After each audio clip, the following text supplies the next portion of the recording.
Selamat pagi Bapak dan Ibu. Yang terhormat Kepala SMK Negeri 1 Purwokerto, Bapak Dr. Andes Witoto. Yang saya hormati Fasilitator Nasional Jurus BK Hebat, Bapak Joko Dewo. Yang saya hormati Bapak Ibu Guru SMK Negeri 1 Purwokerto yang semoga berbahagia. Pertama-tama marilah kita panjatkan puji syukur kehadirat Allah Subhanahu wa Ta'ala karena atas limpahan karunia-Nya kita dapat berkumpul di kegiatan berbagi terapi baik di jurus BK Hebat sekaligus workshop penyusunan proyek kolaborasi dalam rangka implementasi pembelajaran mendalam. Adapun susunan acara pada pagi hari ini adalah sebagai berikut. Pertama, pembukaan. Kedua, menyanyikan lagu Indonesia Raya. Ketiga, sambutan kepala sekolah. Keempat, sambutan fasilitator Bintek 7 jurus BK Hebat. Kelima, pemateri 1. Kedua, pemateri 2. Kedelapan, pemateri 3. Kesembilan, tanya jawab. Setelah itu break dan setelah break pukul 1 siang akan disampaikan workshop implementasi oleh kepala sekolah. Baik, tentu saja untuk mulai acara pada pagi hari ini, mari kita buka dengan membaca basmalah bersama-sama.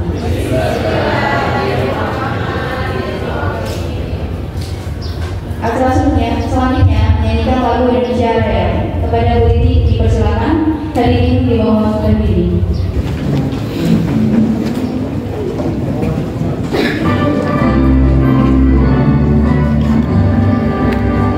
Indonesia tanah airku, tanah tumpah darahku. Di sanalah aku berdiri, jadi Bandung ibuku. Indonesia kebangsaanku, bangsa dan tanah airku. Marilah kita berseru, Indonesia bersatu. Hiduplah tanahku, hiduplah negeriku, bangsaku, rakyatku semuanya. Bangunlah jiwanya, bangunlah badannya untuk Indonesia Raya. Indonesia Raya, merdeka, merdeka, tanahku, negeriku yang ku cinta. Indonesia Raya, merdeka, merdeka, hiduplah Indonesia Raya. Indonesia Raya, merdeka, merdeka, tanahku, negeriku yang ku cinta. Indonesia Raya, merdeka, merdeka, hiduplah Indonesia Raya. Hadirin silakan duduk kembali.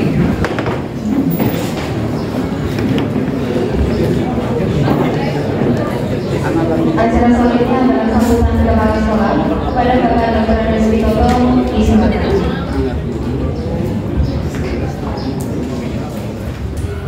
Assalamualaikum warahmatullahi wabarakatuh. Alhamdulillah rabbil alamin, wassalatu wassalamu ala asyrofil anbiya'i wal mursalin wa ala alihi wa sahbihi ajmain. Yang terhormat beliau Pak Joko Rianto selaku Fasil Nasional untuk BK. Beliau dari SMA Negeri 1 pakai 1 berapa? SMA Negeri 1 Batak Bola Kemalang. Batak Bola Kemalang. Bapak Ibu guru, baik ini mulai dari Pak Andi, Pak Guru, Pak yang lain, Bapak Ibu yang lain, yang saya hormati juga. Puji syukur kehadirat Allah Subhanahu wa Ta'ala atas segala nikmat yang kita terima, karunia yang kita terima. Alhamdulillah di pagi dan siang hari ini kita masih di kesehatan dan berkesempatan juga untuk melaksanakan kegiatan yang salah satu ini dikemas sebagai OJL yang bagian dari RTL pelatihan Bapak Ibu Guru BK. Sholawat dan salam menunjukkan pada Nabi besar Muhammad Sallallahu Alaihi Wasallam. Selamat datang ini Pak Joko di SMK Negeri 1 Purwokerto. Mungkin sebelum saya sampaikan beberapa hal yang perlu saya sampaikan, SMK kami, SMK Negeri 1 Purwokerto ini jumlah siswanya sekitar 2.130 sekian. Hari ini tadi ada menunjukkan lagi satu, baru saya tanda tangan ini satu orang menunjukkan diri lagi. Pas 10 ya Mas. Jadi 2.131 yang terbagi menjadi 60 rombongan belajar dengan 7 kompetensi keahlian, atau kalau dalam bahasa lama dulu ya jurusan menjenengan kompetensi keahlian orang pemilihan. Jadi gampangnya ya 7 jurusan. Dulu asalnya adalah SMEA. Ini perkenalan singkat dari sekolah kami, Bapak Ibu gurunya yang plus minusnya 100 lebih. Kalau kita dengan gurunya ada karyawan sekitar 130-an. Dan lagi selamat datang Bapak Joko di SMK Negeri 1 Purwokerto ini yang ada di Jalan Dr. Suparno. Kayaknya nyarinya gampang. Yang dari Gor kita langsung bisa masuk ke sini. Bapak Ibu, ini terima kasih juga yang saya sampaikan kepada semua Bapak Ibu yang telah berkenan menghadiri kegiatan ini. Ini ya tahun pertama kalau boleh bilang ya, dengan kurikulumnya kurikulum lama sih, dengan pendekatan sekarang PN itu ya, pembelajarannya mendalam, ternyata pelatihannya macam-macam gitu ya. Yang Bapak Ibu guru sasaran kemarin lewat pembelajaran PN, KKA, ada coding-codingan di situ lah. Yang BK juga ada kegiatan semacam itu. Nah ini dari semua lini dan dari semua sisi diadakan pelatihan. Nah untuk sekolah kita SMK Negeri 1 Purwokerto ini, saya juga kaget ya, terkejut juga dari seluruh guru BK yang tidak diundang pelatihan musik TikTok. Yang tidak diundang satu Pak, kira sudah Mas 7 yang tidak diundang sisi, jadi 6 itu diundang semua. Tidak diundang itu sampai tua kayaknya. Bagus nih bagus. Kayak tadi di kitab sini kok bagus aja. Yang tidak diundang itu Pak. Malah jenis paling tua yang tidak diundang. Jadi mengejutkan sekali dari satu sekolahan diundang kabeh. Bahkan sekolah sebelah gitu ya, yang saya juga di sana, guru BK-nya yang pada rakeh gitu ya, yang diundang kelas siji. Nah sekolah lainnya paling ya satu gitu. Ini sekolah kita sama, ini sebuah prestasi, sebuah kehormatan yang luar biasa di sama orangnya. Sehingga kehadiran beliau ini di sini dalam rangka pendampingan kegiatan OJL. Nah kalau kemarin yang besar-besar itu ada di Lakim, OJT, kemudian ada KIM lagi. Kalau yang BK ini ada istilah KIM, bilang 4 hari ditambah dengan bukan OJT tapi OJL. Ini istilahnya macam-macam. Kalau OJT on the job training, jadi training masih dalam dunia lembaga pelatihannya. Kalau ini OJL. Nah, L-nya learning ya Mas. L-nya itu learning. Kalau training berarti dilatih, dan learning itu belajar non-direct. Bedanya itu saja. Tapi ada pendampingan dari fasilitator. Dan Bapak Ibu ketahui, tidak semua Bapak Ibu guru peserta BK itu semuanya didampingi pastikan datang itu juga. Yang lainnya itu pakai daring ya Mas, pakai Zoom. Nah kita tidak, kita didatangi langsung.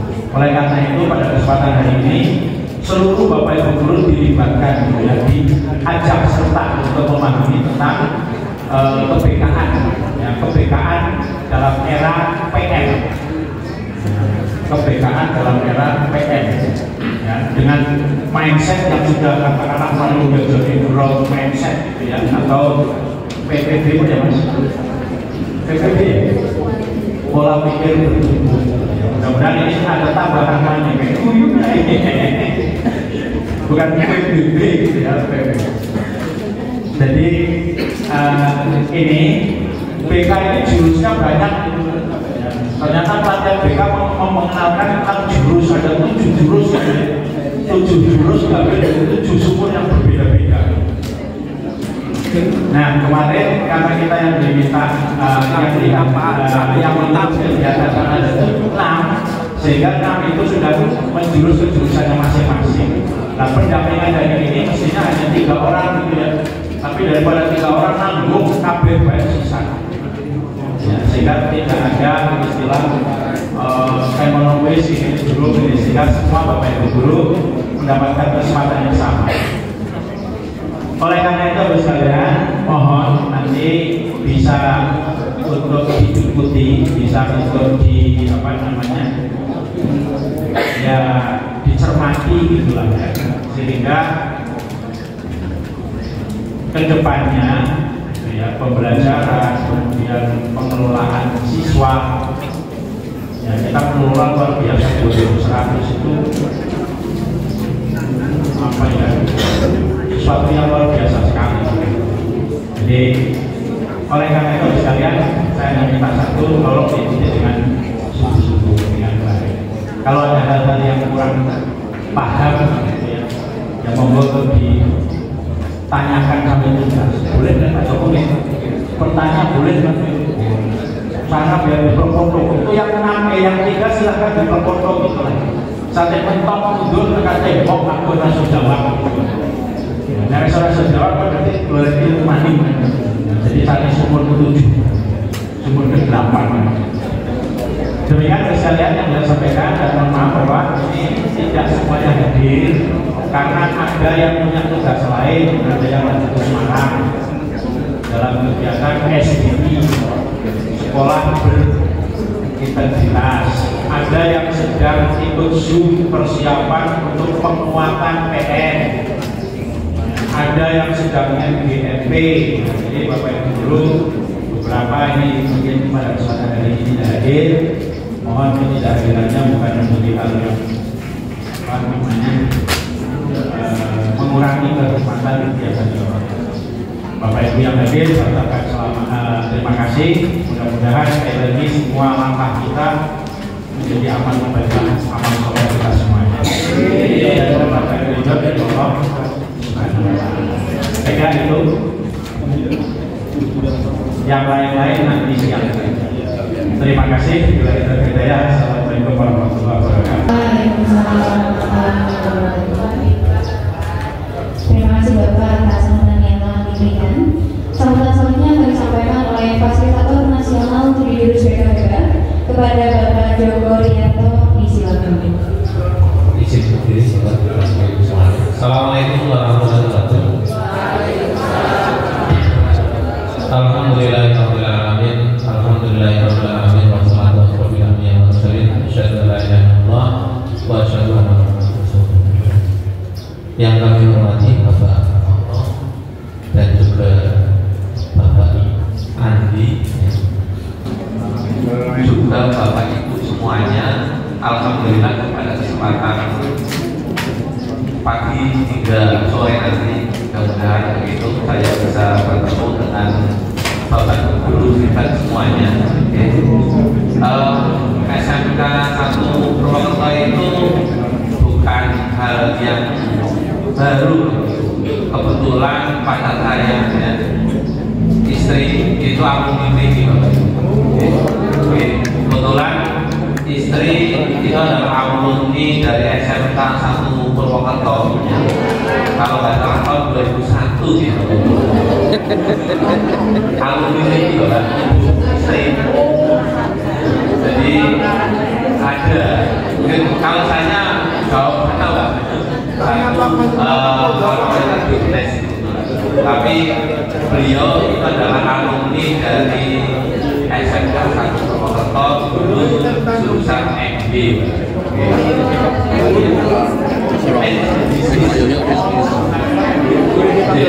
Sekarang MB nopo-nopo gitu. Nah, saat ini juga jadi guru dan dosen di Setia Putra Bangsa dan dan mungkin barangkali salah satu alumni di sini, dan alhamdulillah beliau integritas untuk belajar dan mengamalkan ilmunya di bidang akuntansi. Kebetulan di sini, kemudian alumni juga begitu. Itu kemudian juga alhamdulillah juga ketemu dengan saudara Pak Herman, kebetulan Pak Bita ya. Bapak Ibu, berkaitan dengan implementasi dari FASGA ini, kebetulan alhamdulillah dari SMK 1 Purwokerto dikirim 6 orang yang nantinya tentunya akan mengimplementasikan, terutama untuk penguatan guru kelas, utamanya juga di guru wali. Guru wali saat ini kita ada program khusus ya di Permen ini yang kaitannya dengan guru wali. Ini belum ada sebelumnya, dan tentunya di tahun ini kita ada guru wali. Tentunya nanti Bapak Ibu FASGA nanti akan menguatkan peran-perannya ya, apa yang harus kita lakukan, terutama ilmu-ilmu kebijakan. Harapannya memang di guru wali nanti itu setidaknya sebagai salah satu yang saya Bapak Ibu, guru BK itu jumlahnya sedikit ya, sehingga Kementerian Pendidikan itu untuk menjangkau siswa yang luar biasa banyak, maka guru BK tidak bisa sendiri, maka ada yang namanya guru wali. Nah, guru wali ini tentunya perlu ada keilmuan ya untuk kesana pengelolaan siswa. Makanya ada namanya jurus kelola ya, potensi, ada kelola emosi, ada bangun resiliensi dan sebagainya. Salah satu bekal yang bisa kita gunakan untuk nanti kita sebagai guru, walaupun yang saya Bapak Ibu pasti juga sudah sangat paham, tapi setidaknya nanti dari proses kegiatan berbagi praktek ini memberikan dampak yang positif untuk Bapak Ibu, dan nanti untuk menambah pengetahuan untuk implementasi dari guru wali dan lain sebagainya. Itu kemudian saya juga kaget tadi ternyata auditnya semuanya begitu. Kemarin sempat memang saya tidak harus semua Bapak Ibu guru ya, cukup untuk guru kelas ya, guru yang kelas langsung, tapi luar biasa Pak Witono mensupport untuk adanya Bapak Ibu semuanya. Ini berarti sudah sangat luar biasa ya, responnya biar Bapak Ibu guru juga sangat menjadi sangat paham lagi untuk ilmu ini. Dan tentunya ini sekali lagi saya secara pribadi sangat mengapresiasi adanya kegiatan ini dan mengikutkan semuanya. Berarti pemahaman untuk masalah ini semakin cepat, tidak terlalu lama, tidak membutuhkan waktu yang lama, sehingga juga difasilitasi oleh sekolahan. Dan ini harapannya dari kementerian juga seperti itu. Artinya ketika program ini sudah bergulir, maka cepat dieksekusi di lapangan. Itu mungkin barangkali karena waktunya sudah siang dan kita butuh waktu yang cukup panjang, saya cukupkan. Terima kasih sekali lagi pada para penonton dan juga Bapak Ibu semuanya yang telah hadir untuk kegiatan implementasi kegiatan praktik baik dari jurus BK di Bandung. Assalamualaikum warahmatullahi wabarakatuh. Terima kasih atas sambutan yang telah diberikan. Nanti langsung saja Bapak dan Ibu, pemateri yang pertama dengan topik petani potensi akan disampaikan oleh Ibu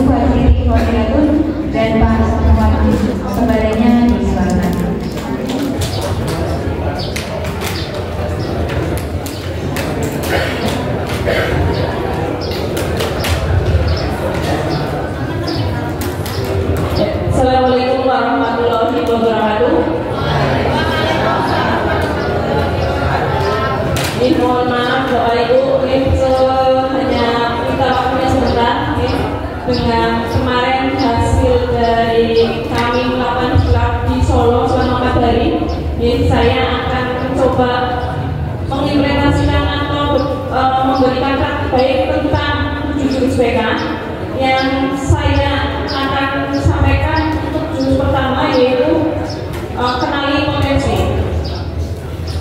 Tujuannya yaitu untuk membantu guru mengenali kemampuan, minat, kepribadian, serta kecenderungan yang dimilikinya agar dapat mengarahkan diri secara tepat dalam pendidikan, karir maupun kehidupan pribadi. Mungkin sebagai juga sudah tahu potensi dirinya anak-anak seperti apa. Yang kadang ada anak yang hanya dalam pembelajarannya ada yang ikut, ada yang sendiri, tapi saat ditanya itu bisa. Nah, tapi tidak semua kita tahu potensinya mereka itu seperti apa. Nah, hari ini saya mencoba sampai untuk menggali atau biar dapat ibu tahu itu bagaimana cara mengenalinya. Tidak hanya kasih guru BK, tapi dapat ibu juga bisa mengetahuinya. Di sini contoh ada beberapa hewan, ya. Di sini ada monyet, penguin, gajah, dan ikan dan lainnya. Misal ini sebuah kelas, nih, Bapak Ibu kita kan tidak tahu mereka memiliki potensi apa saja. Tidak mungkin kita langsung, ayo silakan lomba terbang.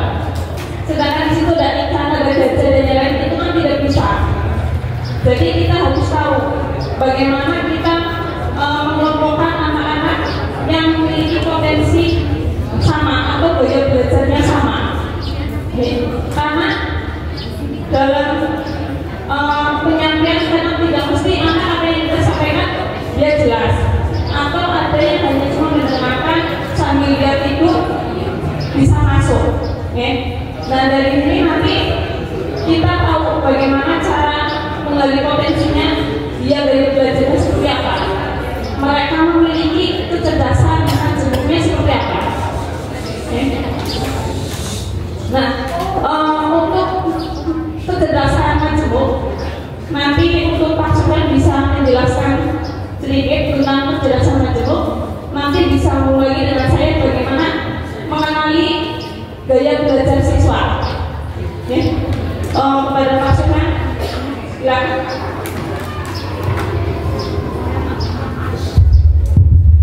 Bismillahirrahmanirrahim. Assalamualaikum warahmatullahi wabarakatuh. Sugeng siang Bapak Ibu hebat. Terima kasih atas waktu dan kesempatan yang telah diberikan kepada saya. Saya sedikit akan menyambung apa yang telah disampaikan oleh Bu Fadji yang kaitannya dengan jurus satu. Jurus satu tadi nanti sudah ada tulisannya depan ya bahwa ada 7 jurus BK hebat. Artinya ini nanti diharapkan semua guru, Bapak Ibu guru itu bisa mengenal atau dasar-dasar tentang kebekaan. Jadi nanti mungkin ada beberapa perusahaan kita sampaikan. Kebetulan pada beberapa waktu yang lalu kami telah melakukan UCL di beberapa kelas. Dan kebetulan saya di bagian kenali potensi, ya. Karena itu jurus yang pertama. Kenapa dikatakan jurus? Ya mungkin karena itu istilah yang mungkin lain dan unik ya. Karena kemarin kita ketika mengikuti acara Bintek juga istilahnya itu di sana adalah padepokan. Jadi seperti ketika saya di orang sepuh ya dulu padepokan mendengar ya. Jadi kalau padepokan nanti ada merdeka, kemudian yang belajar adalah jurus-jurusnya. Kebetulan untuk BK ini ada 7 jurus BK yang akan nanti disampaikan kepada Bapak Ibu guru. Tapi untuk kesempatan kali ini kita hanya menyampaikan 3 jurus karena keterbatasan waktu dan tempat gitu. Sebelum saya akan mulai menyampaikan tentang kenali potensi, karena ini waktu sudah menjelang siang, saya mengajak Bapak Ibu guru untuk bernyanyi ya. Biasanya dengan nyanyi kita akan bisa lebih fresh ya, karena sudah siang mungkin waktunya panas, kemudian ada yang sudah sumuk, ada yang ngantuk. Nah Mari kita coba untuk bernyanyi 7 jurus BK hebat. Baik, mohon pada Bapak Ibu Guru untuk berdiri. Mulai. Ini adalah judul lagunya 7 jurus BK hebat. Silakan bernyanyi sambil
Baik Bapak Ibu, silakan melanjutkan. Jurus yang pertama ini adalah mengenali potensi. Jadi setiap siswa ya, itu memiliki potensi yang seperti apa yang disampaikan oleh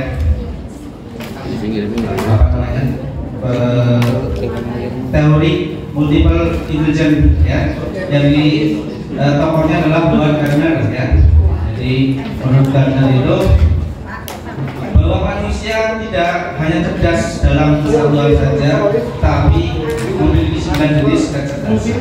Dan ini sebenarnya kecerdasan ini disampaikan Gardner itu ada 9 jenis ya. Bagaimana cara mengungkapkan kemampuan atau kecerdasan siswa yang bermacam-macam? Nah, kemarin ketika saya melakukan UJL di kelas 10 MPL 1 itu karena jumlahnya banyak dan beberapa waktu lalu itu mungkin setahun 2 tahun yang lalu sekolah pernah melaksanakan apa yang dinamakan dengan ABM, asesmen bakat minat, tapi 2 tahun ini terus kemudian tidak dilaksanakan kembali. Nah, padahal hal tersebut sangatlah penting sekali, terutama untuk sebagai data awal yang kita akan mengetahui potensi siswa yang dimana itu bermanfaat baik untuk guru BK maupun guru yang lain mengenali potensi si A, si B, si C, dan kita bisa membimbing untuk arahkan dengan depan. Nah, setelah tidak adanya ABM itu, maka ini kita laksanakan kemarin dengan menggunakan dan jenis aplikasi tes sederhana ya melalui akun link akupintar.id. Nanti Bapak Ibu bisa mencoba sendiri. Bahkan mungkin ada Bapak Ibu yang selama ini belum paham atau belum tahu apa sih potensi atau kemampuan yang saya miliki. Kalau saya pernah mencoba itu ketika dengan aplikasi seperti ini, saya cenderung kok pas ya dengan kecerdasan atau kemampuan kaitannya dengan musikal. Makanya tadi saya buka dengan kita menyanyi bersama dengan lagu 7 Jakarta. Saya ketika diukur itu hasilnya adalah kecerdasan musikal. Nah, terus kemudian kemarin kita coba untuk aplikasikan kepada siswa, ternyata hasilnya lebih mendekati kecenderungan ya. Mungkin kalau pakai aplikasi yang ABM itu lebih akurat karena main itu langsung dari Kemendikbud dulu ya Mas ya, dari Kemendikbud. Nah sekarang karena sudah tidak ada, maka kita siasati dengan tes menggunakan tes kemampuan yang ada di akupintar.id. Mungkin nanti Bapak Ibu bisa coba membuka di akupintar.id untuk mencoba tes kemampuan ya. Nah dari hasil yang kemarin kita ungkap ada beberapa kecerdasan atau kemampuan. Yang pertama itu tentang cerdas visual spasial. Ya ini yang kemarin nggak semuanya yang dominan itu lebih pada interpersonal dan intrapersonal paling banyak. Dan beberapa kemampuan numerik atau logika paham.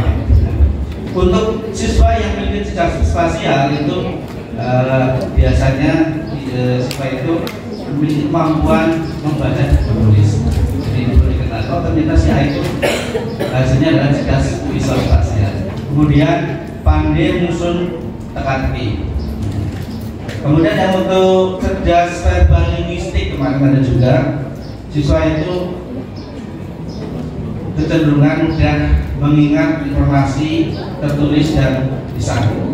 Kemudian berdebat atau memberikan pidato persuasif. Jadi kalau ada siswa yang kecenderungan memiliki cerdas verbal linguistik, siswa itu ada kemampuan berdebat atau memberikan pidato persuasif. Kemudian mampu menjelaskan sesuatu dengan baik.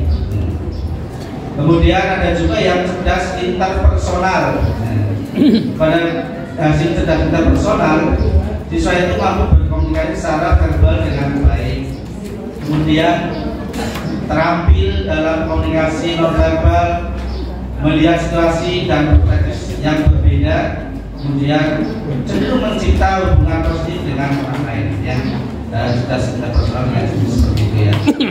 Kemudian ada juga yang siswa kemampuan cerdas intrapersonal. Tadi interpersonal, tadi intra ya. Inter dan intra ya. Kalau inter lebih keluar ya, tapi kalau intra adalah ke dalam. Nah, pada kecerdasan intrapersonal ini siswa itu biasanya mampu menganalisis kekuatan dan kelemahan sendiri dengan baik. Kemudian menikmati ketika menganalisis teori dan ide dan paham dasar motivasi perasaannya sendiri ya. Intrapersonal. Kemudian ada cerdas kinestetik. Pada cerdas kinestetik ini biasanya siswa itu terampil dalam menarik dan olahraga atau kaitan dengan gerakan ya. Cerdas kinestetik. Berikutnya yaitu menikmati membuat sesuatu dengan tangannya, ingat dengan melakukan daripada mendengar atau melihat yang tipe kecerdasan kinestetik.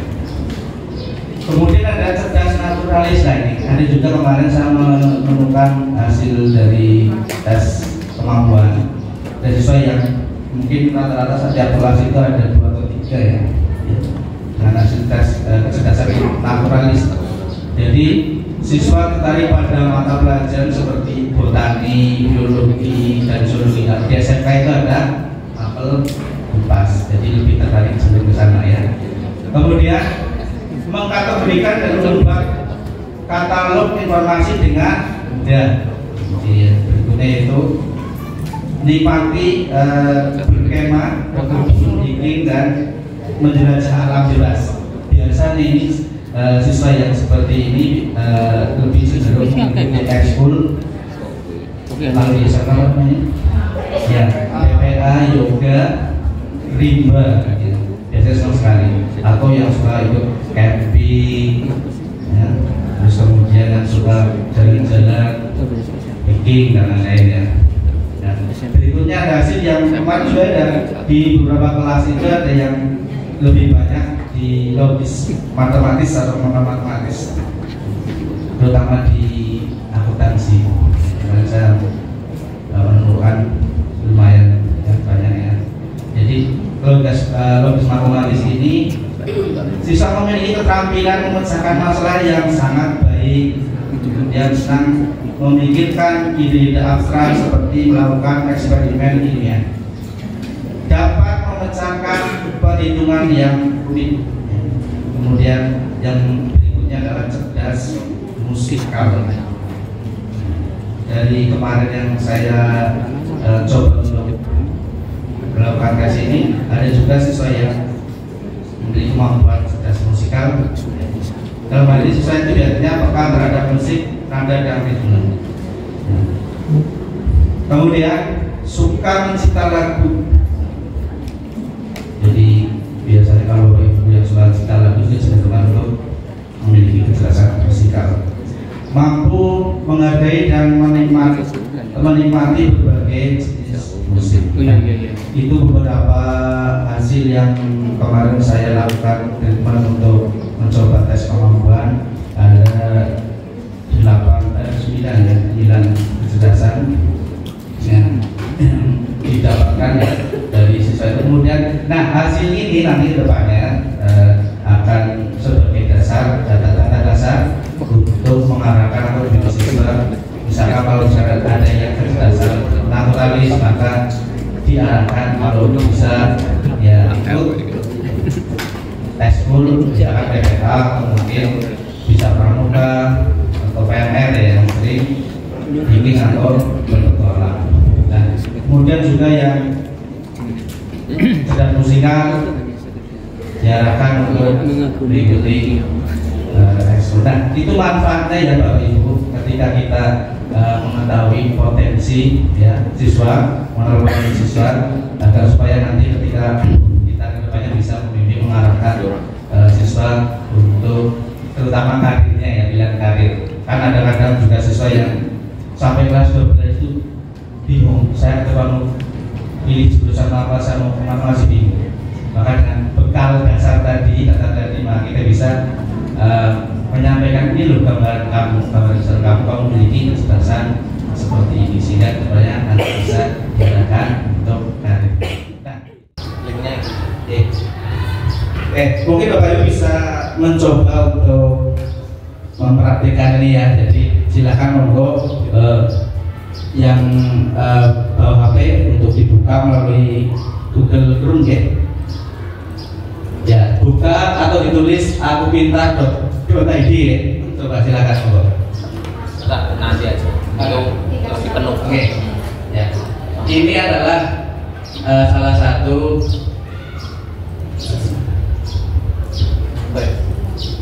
ya.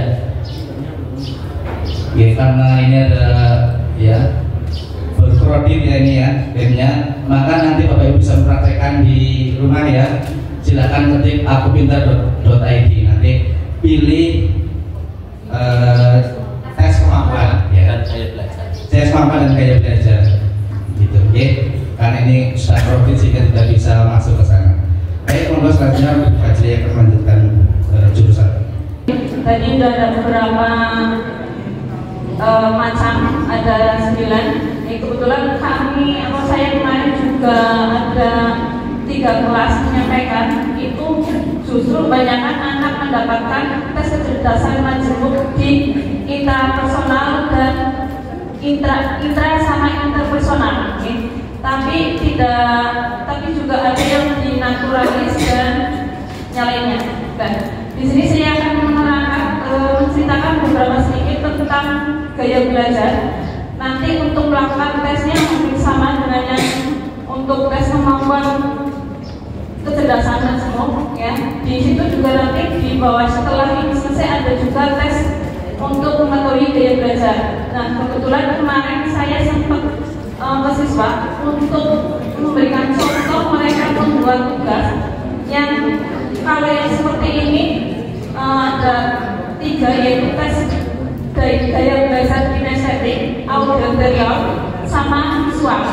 Kalau contoh untuk kinestetik, yaitu biasanya hanya dengan benda atau melakukan permainan, ice breaking dan yang lain, atau yang berhubungan dengan gerak dan yang lain. Itu biasanya di kinestetik. Ini contoh tugas siswa yang kemarin sempat saya kasihkan, walaupun ini hanya contoh dari Eko Frame. Ini Eko contohnya. Jadi ada yang dia kalau memiliki gaya belajar kinestetik, mereka akan kreasi dengan apapun ini. Ini ada 2 contoh.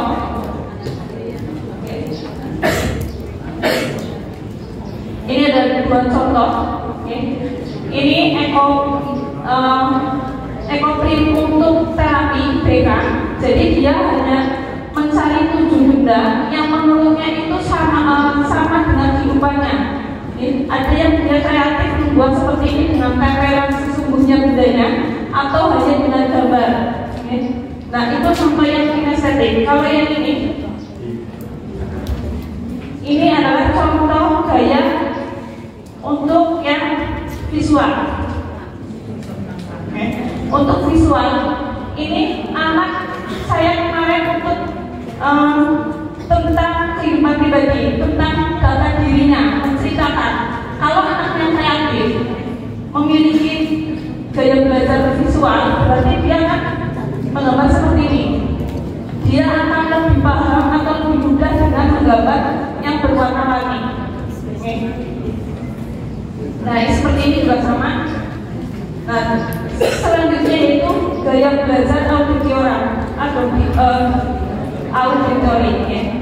Itu hanya untuk mendengar. Biasanya ada anak yang tadi saya sudah bilang gaya belajarnya mungkin mendengarkan sambil mendengarkan musik atau apapun itu, dia lebih bisa masuk ketimbang menulis, membaca dan yang lain.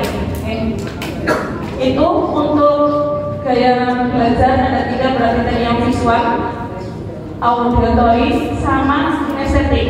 Jadi nanti mungkin Bapak Ibu ada yang tugasnya tulisannya berwarna-warni, ya itu memang gaya belajarnya anak itu seperti itu. Ada yang memang membuat sketsanya cuma gambaran sedikit, yang mudah, ya itu memang gaya belajarnya. Jadi jangan disalahkan kalau anak hanya kasarnya mencoret-coret warna-warni, disalahkan ya itu berbeda. Itu karena gaya belajar dia seperti itu.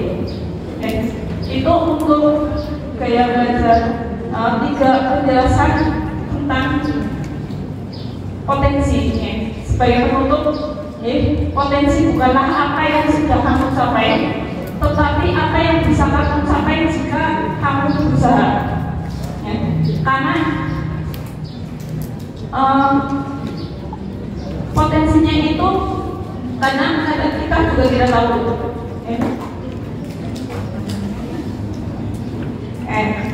Terus kenali dirimu, kembangkan potensimu, raih masa depanmu. Tapi saya mungkin sering mendengar Bapak Ibu, anak ini kok sering mengikuti ekstra, tapi di pembelajaran malas, kurang. Nah, kita juga kurang memahami mereka memang bakatnya gimana. Jangan selalu menyalahkan anak yang sibuk di luar atau dengan prestasi di luar seperti olahraga dan yang lain, tapi di dalamnya tidak. Lah itu berarti kita juga harus tahu, karena ada yang mengikuti lomba sampai nasional tapi kita memberikan nilai sedikit. Nah, itu berbeda, berarti memang dia potensinya mungkin di luar, tidak dari akademik. Itu saja dari saya. Terima kasih. Assalamualaikum warahmatullahi wabarakatuh.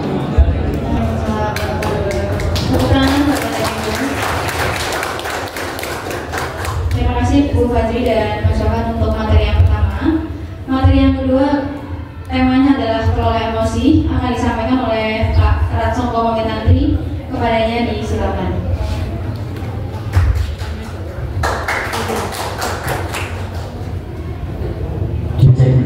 Sebelumnya Assalamualaikum warahmatullahi wabarakatuh. Assalamualaikum warahmatullahi wabarakatuh. Jadi Bapak Ibu mohon maaf, saya berdiri di sini sharing di Bu pengalaman implementasi praktek baik yang kami praktekkan atau yang saya praktekkan dengan satu kelas 10 digital 1 di mana berkaitan dengan kelola emosi. Sebelum saya mau praktek baik saya berkaitan dengan pengelolaan emosi, saya mau ingin bertanya ke Bapak Ibu semuanya, gimana perasaan Bapak Ibu semuanya dari hidung saya? Sekali lagi, gimana perasaan Bapak Ibu guru semuanya dari hidung saya?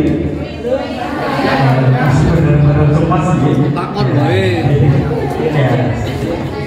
Itu sama gitu, tinggal bayar ke bumi kita ini. Ya, mohon izin Bapak Ibu semuanya, karena kebetulan tinggal 30 menit, nanti saya berbagi waktu dengan Pak Afri. Nanti Pak Afri yang 20, saya yang 10 mau lagi.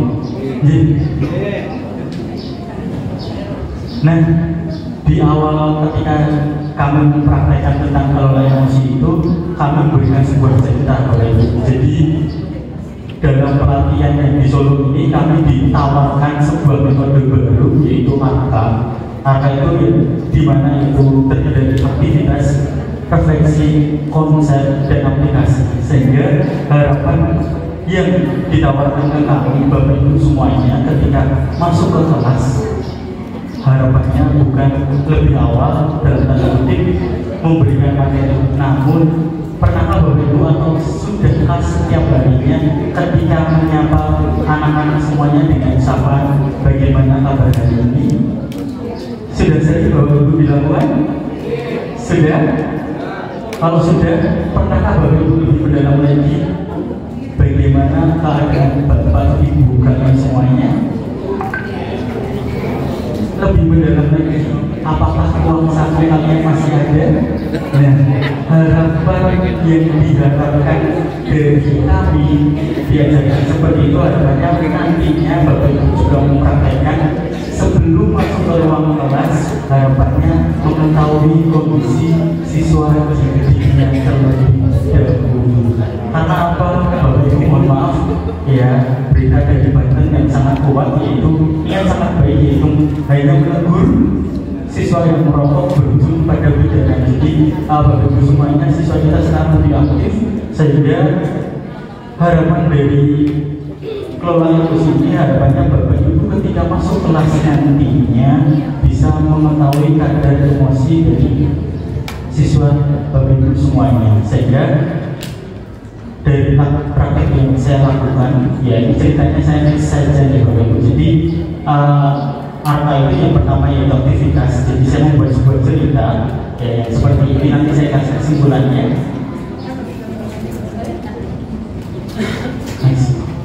Minta tolong ya. Nah, sebelum sini dulu kayak diskusi. Nah, jadi para siswa kami berikan selembar kertas buram yang nantinya mereka diminta dalam saya bercerita, nanti mereka mengekspresikan jika menyesal, maaf jika mereka gregetan atau emosi dan sebagainya, boleh kertas itu diremas-remas. Namun kalau mereka tidak ekspresi, silahkan kertas tersebut dibiarkan saja. Dan kalau mereka itu merasa senang, silahkan kertasnya dielus-elus. Dan pada akhirnya awalnya saya menceritakan tentang bagaimana seorang anak di hari Minggu sedang liburan dengan orang tuanya yang sangat senang. Namun ketika sampai rumah sudah persiapan untuk tidur, teringat bahwa besok hari Senin adalah ulangan matematika. Mohon maaf, bukan mendikotomi mapel ya Bapak Ibu, karena kebetulan 10 DJKT 1 kemarin hasil dari kenali potensi dan kemampuan belajar atau kemampuan kecerdasan majmuknya hanya 3 siswa yang memiliki kecerdasan logika matematika. Sehingga saya menggunakan pertemuan ini sebagai agar matematika itu menjadi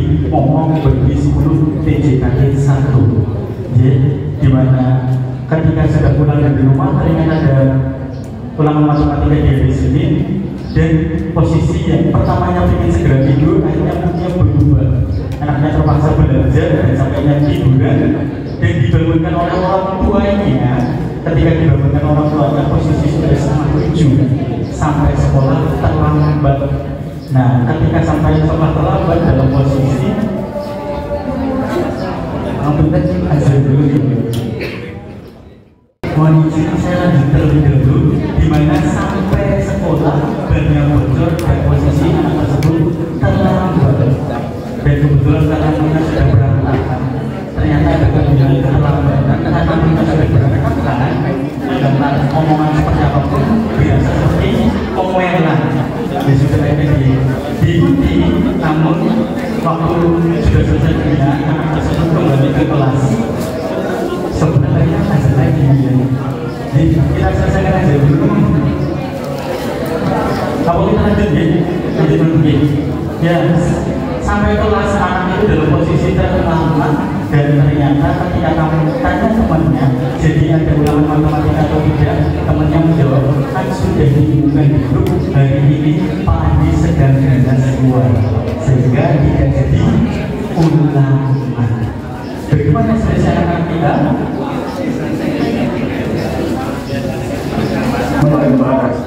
Karena tadi itu kan caranya ulangan, terus pas berangkat sekolah tiba-tiba nggak jadi ulangan, jadinya sia-sia, mending buat main game waktunya. Akhirnya buat nonton YouTube gitu nanti kamu lanjut.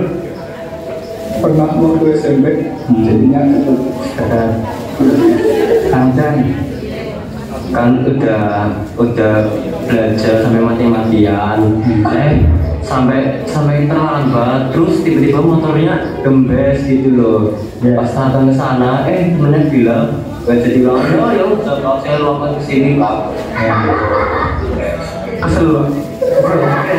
Langsung males bakal di pelaksonin. Oh, males pelaksonin ya. Maksudnya karena pakainya ya. Oke. Boleh kasih? Itu tadi ekspresi emosi dan kritis dari anak-anak. Tapi ternyata setelah saya tanya kepada 3 anak yang memiliki kecerdasan logika matematika, ternyata responnya berbeda. Dalam situasi itu, maksudnya kayak tidak merasakannya secara langsung loh, itu cuma cerita. Kalau secara langsung mungkin bakal ada emosinya, tapi kan ini cerita. Oke, lanjut. Karena saya tidak peduli.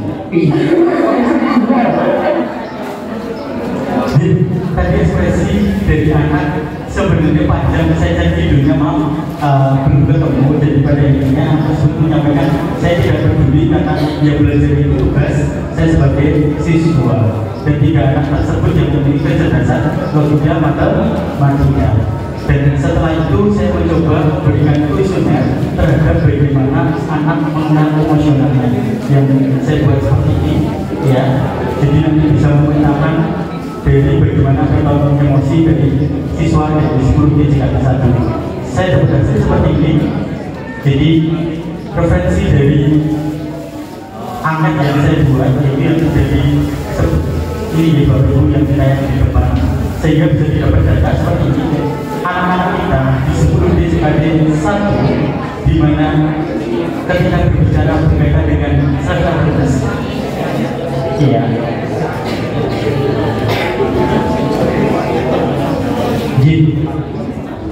Yang berkaitan dengan anak-anak kita bisa mengenal emosi berupa senang, sedih, takut, dan khawatir, itu ternyata ada yang bisa mengenal emosi itu hanya 21. Jadi mungkin Bapak Ibu semuanya ke depan bisa memastikan ketika masuk kelas itu benar-benar anak-anak kita bisa mengenal emosi atau tidak. Yang kedua, ini yang ingin kami mengarahkan, bagaimana siswa itu bisa menenangkan. Ada yang bisa mengenali nafsu itu hanya 21. Jadi mungkin Bapak Ibu semuanya ke depan bisa memastikan ketika masuk kelas itu benar-benar anak-anak kita bisa mengenal nafsu atau tidak.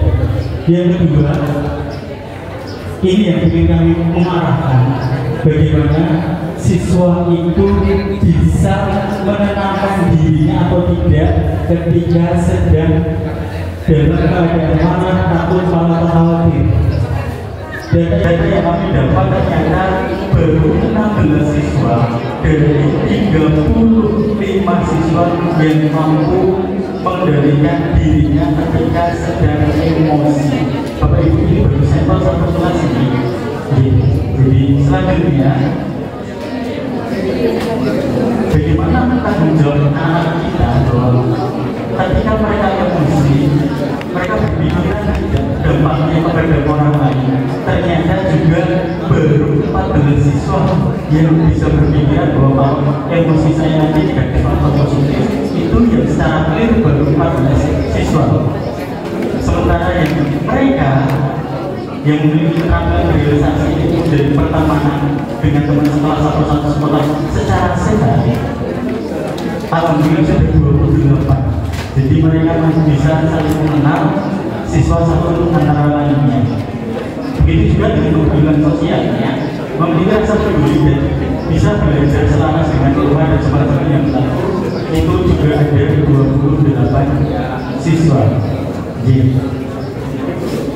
Sehingga dalam pelatihan ini berkaitan dengan kelompok emosi, BPPTK menawarkan sebuah konsep yaitu tangan dino.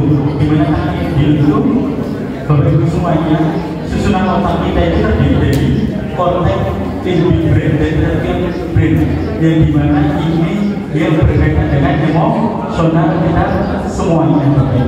Nah, secara konkretnya seperti ini, Bapak Ibu, paham bahwa di dalam jari kita itu ada 5. Ya, penggambarannya bahwa 4 jari kita itu adalah korteks yang dimana menjadi pawang, sementara ibu jari kita itu yang menjadi limbic. Ya, sementara area ini adalah area reptilnya. Sehingga kami menawarkan ke Bapak Ibu guru semuanya, ketika di kelas nanti berhadapan dengan siswa yang sedang emosional, diajarkan mereka simulasi terhadap tangan diri ini. Ketika apa emosi, cobalah tutup ibu jari kalian. Secara perlahan-lahan tutuplah jari yang lain, sehingga ketika kamu mau memukul teman kamu, sadarlah bahwa lebih baik menahan diri daripada merespon. Coba Bapak Ibu semuanya boleh berkenan tangannya semuanya diangkat ke atas. Ketika kamu sedang emosi, tekuklah ibu jarimu.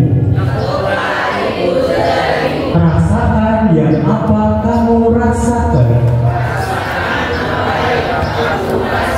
Ketika kamu jengkel,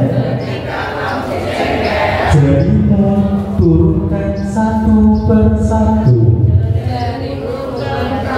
Setelah semua turun, lihatlah, menahan itu lebih baik daripada merespon. Oke, tepuk tangan buat kita semuanya, semuanya. Jadi tadi pengembangan tangan itu harapan dari materi ini adalah mengajarkan ke anak ketika sedang emosi jangan langsung memberikan respon, tapi diberi jeda sehingga anak bisa cerdas memberikan responnya. Demikian dari saya. Wassalamualaikum warahmatullahi wabarakatuh.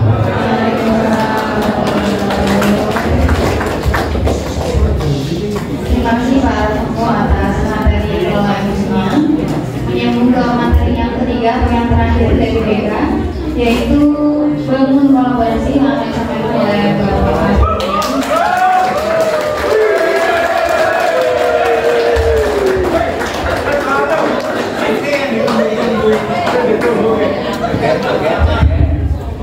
Assalamualaikum warahmatullahi wabarakatuh. Terima kasih Bapak Ibu. Ibarat konser musik, saya bintang tamunya yang tadi.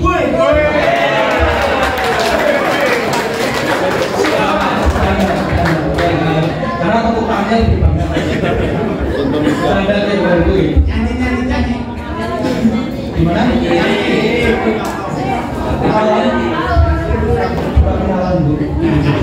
Baik Bapak Ibu, untuk yang terakhir dari saya, studi khususnya adalah bangun kolaborasi ya Bapak Ibu.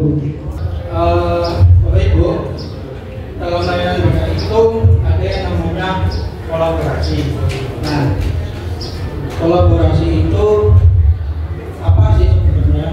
Nah, kolaborasi itu yang pertama adalah esensi, fungsi, tujuan, dan manfaat dari kolaborasi. Jadi dalam layanan BK, fungsi dan tujuan layanan kolaborasi itu adalah supaya permasalahan peserta didik itu bisa terselesaikan dengan tuntas. Jadi tidak ada permasalahan yang tertinggal. Kemudian yang kedua itu mengidentifikasi permasalahan murid. Yang ketiga, mekanisme kolaborasi dalam menyelesaikan permasalahan murid. Yang keempat itu strategi pelibatan orang tua.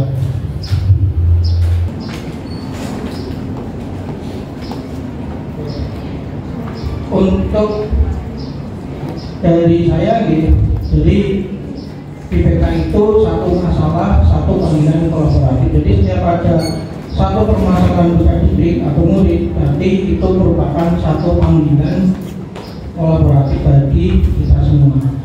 Bapak Ibu yang kami hormati, jadi dalam sekolah ketika ada permasalahan peserta didik atau murid itu merupakan tanggung jawab kita semua. Jadi kolaborasi itu tidak hanya melibatkan kami dengan antar guru BK yang ada di ruangan BK, tapi juga melibatkan ada wali kelas, ada guru wali sekarang, kemudian ada WAKB, ada kepala sekolah. Bahkan kolaborasi itu bisa dilaksanakan dengan pihak luar itu seperti itu. Kemudian yang berikutnya, mengapa kolaborasi itu penting? Karena kolaborasi itu mendukung perubahan sistem yang memastikan kesetaraan dan kesetaraan guru.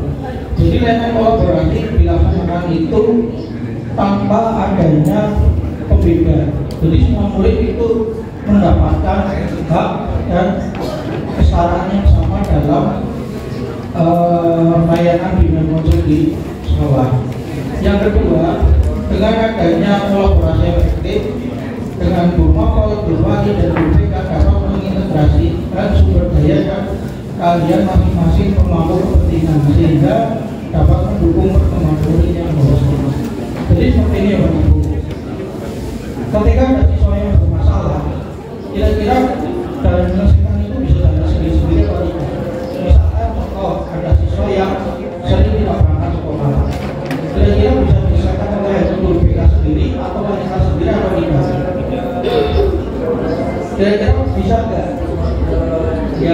Ya jadi sebenarnya ya mungkin bisa, tapi hasilnya nggak akan maksimal. Permasalahannya jangan tuntas karena fungsi dari kolaborasi itu di poin yang kedua itu, dengan adanya kolaborasi akan ada masukan-masukan. Jadi misal contoh saya guru BK dengan misalkan ini ada siswa yang sering tidak berangkat sekolah. Dari saya hasil pengamatan identifikasinya seperti ini. Dari Bu Lili juga punya asisten identifikasi sendiri. Nah, dari dua hal tersebut itu akan dijadikan satu, kemudian disimpulkan permasalahannya itu apa, kemudian penanganannya masuk ke apa. Terus seperti itu.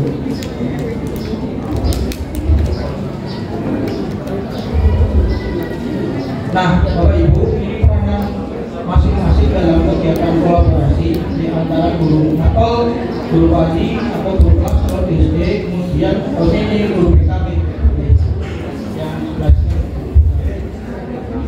Lanjutkan aja. Manfaat dari layanan kolaborasi. Jadi layanan kolaborasi itu yang pertama memungkinkan identifikasi masalah sejak awal sehingga dapat ditangani secara holistik. Jadi ketika ada siswa yang bermasalah itu langkah yang pertama itu baiknya jangan menunda di paling mungkin. Jadi ketika muncul masalah siswa atau murid itu segera mungkin harus dilaksanakan komunikasi. Kira-kira kenapa sih permasalahan murid itu muncul? Kemudian nanti penanganannya seperti apa? Kemudian yang kedua dengan yang itu meningkatkan peran orang tua dan masyarakat dalam pendidikan.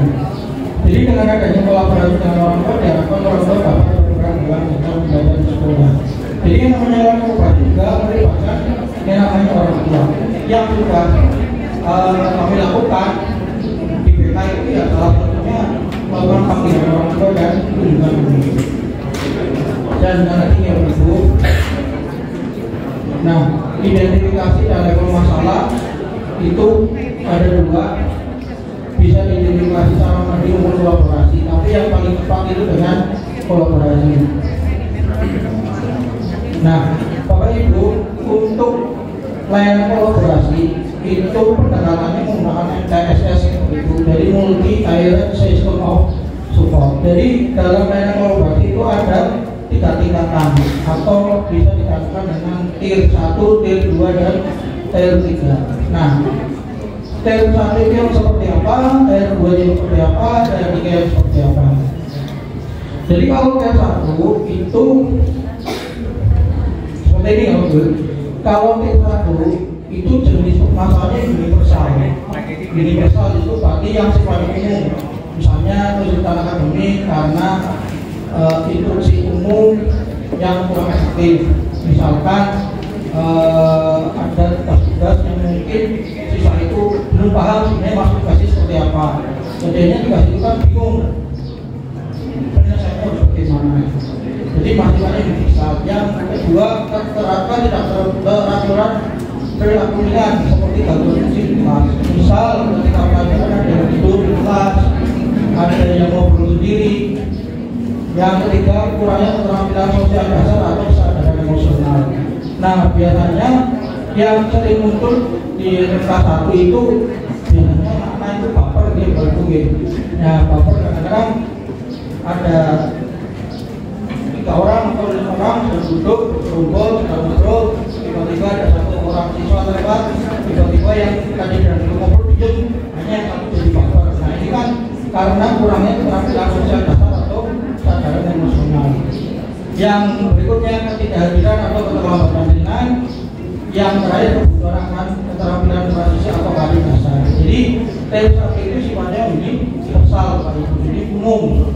Nah, kemudian yang kedua itu sifatnya lebih terarah, jadi murid dengan kesulitan yang mulai terlihat dan membutuhkan dukungan tambahan. Jadi tier 2 itu kategorinya seperti apa? Yang pertama, murid yang tidak merespon intervensi tier 1. Jadi tier 1 itu setelah murid berjalan seperti itu kan akan dilaksanakan konseling atau kolaborasi. Nah, hasil dari itu murid tidak ada respon. Nah, dari hasil yang itu maka murid itu membutuhkan dukungan tambahan. Artinya harus ada layanan yang lebih mendalam. Nah, yang kedua itu perilaku mengganggu yang berulang seperti pelanggaran aturan kelas atau bolos. Nah, biasanya ketika ada murid yang mungkin sudah terlambat atau itu sudah kita panggil ya, orang tuanya sudah kita konseling, sudah dipanggil juga orang berkelan, tapi hal itu masih berulang terus. Nah, ini masuk ke tier 2. Jadi butuh yang namanya layanan yang lebih mendalam.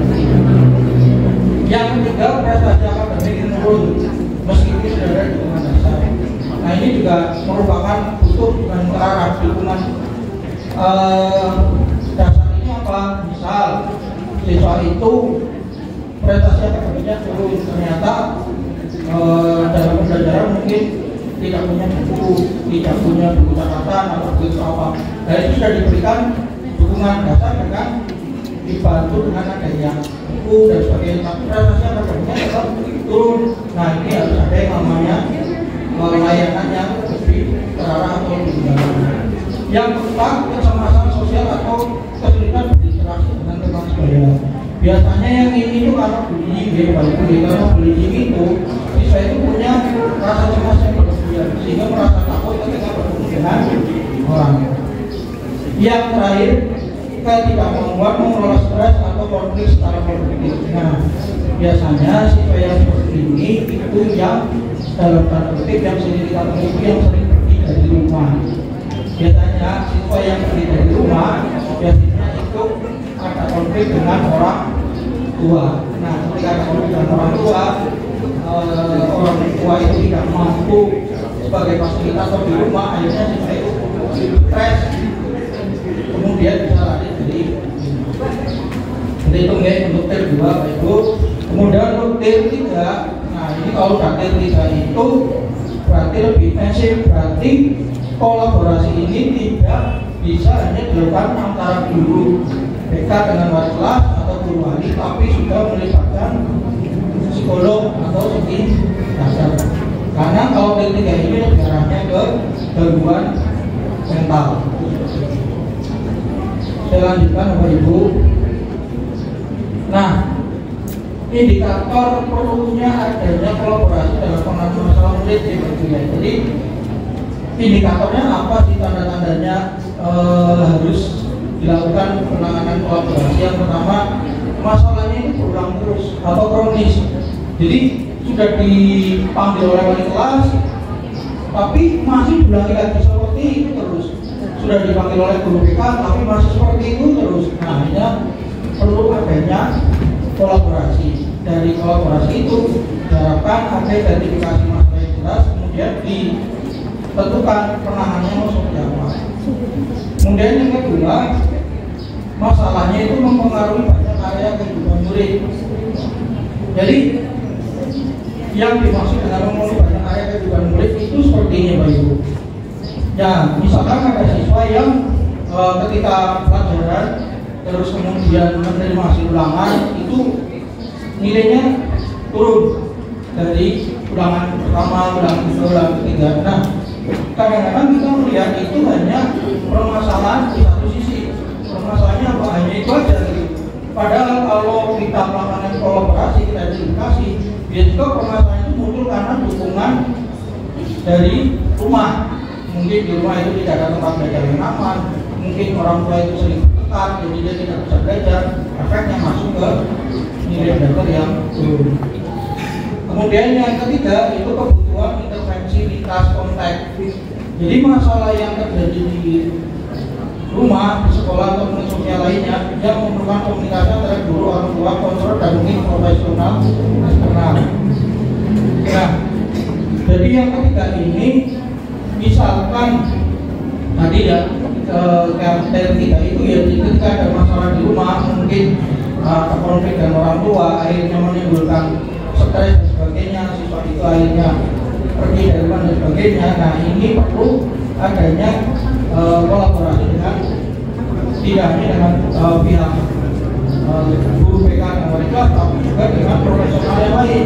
Karena kalau sudah masuk ke kecemasan atau stres itu harus ke psikiater. Yang berikutnya Bapak Ibu, ada faktor risiko tinggi. Jadi biasanya permasalahan siswa yang memiliki faktor risiko tinggi itu adalah permasalahan yang mengakibatkan siswa yang bersangkutan memiliki trauma. Ya, baik itu trauma fisik maupun trauma mental. Nah, kalau bicara masalah seperti ini, maka perlu yang namanya kolaborasi, dan dari kolaborasi ini harus disimpulkan identifikasi masalah seperti apa, kemudian ditangani. Kemudian yang berikutnya dibutuhkan informasi atau dukungan dari pihak lain. Bapak Ibu, jadi dalam kolaborasi ini kita itu juga membutuhkan informasi dari pihak lain. Informasi dari pihak lain ini bisa orang tua. Jadi kita itu ada anak bermasalah, misalnya sering datang terlambat dan sebagainya, kita kemudian kolaborasi dengan orang tua. Dari orang tua itu kita punya data. Atau misal kemarin, mohon maaf, Bu Nurul saya sampaikan gitu, mohon maaf, ada siswa di kelasnya saya dan Bu Nurul itu sering tidak masuk sekolah karena sakit gitu. Ya, terus kemudian jangan sebut merek.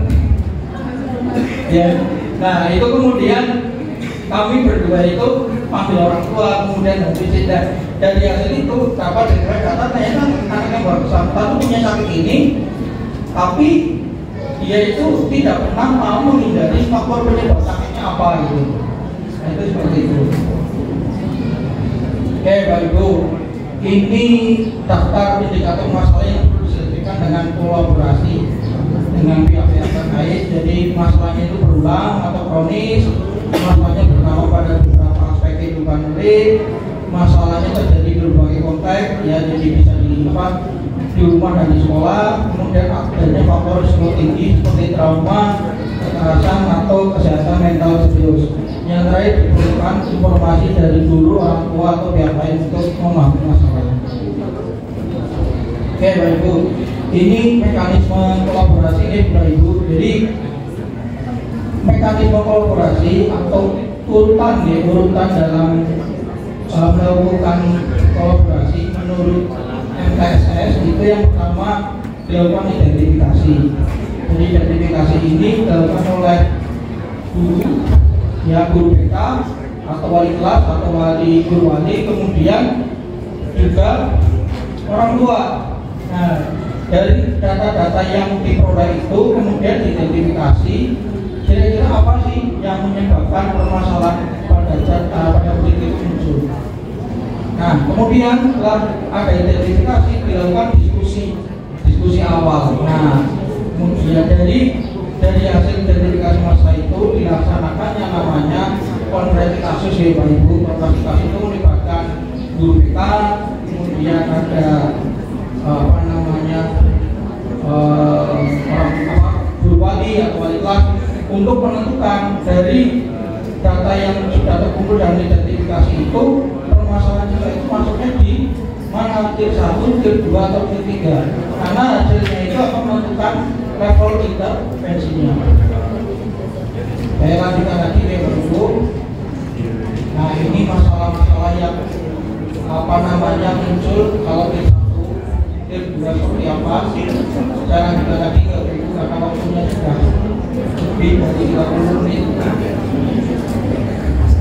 Oke, saya lanjutkan lagi. Ini tujuan pelibatan orang tua ya Bapak Ibu.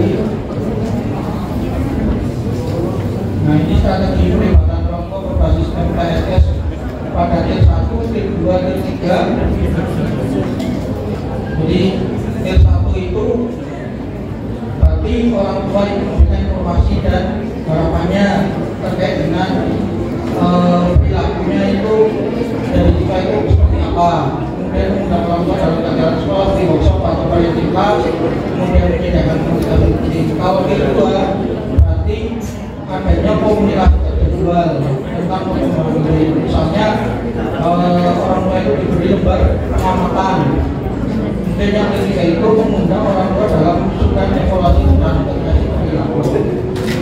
Dalam juga begitu, terima kasih. Saya kira itu Bapak Ibu yang sudah kami sampaikan. Mohon maaf apabila ada penjelasan dari kami yang kurang jelas. Assalamualaikum warahmatullahi wabarakatuh.